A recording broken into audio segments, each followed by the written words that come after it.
Mən bugün bu boş kresloda əyləşən tək bir insan deyiləm.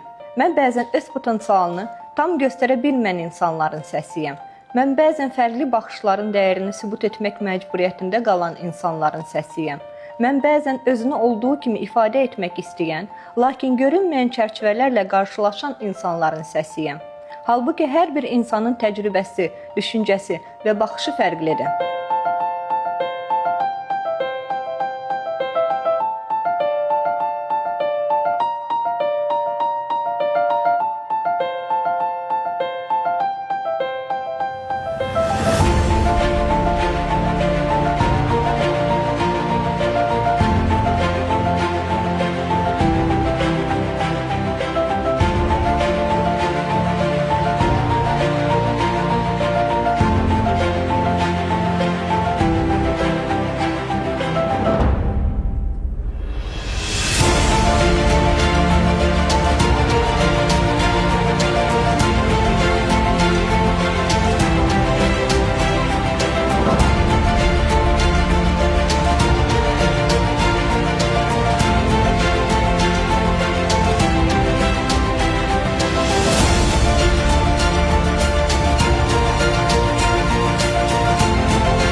Çox sağ olun diqqətiniz üçün. Növbəti iclasda görüşmək ümidi ilə.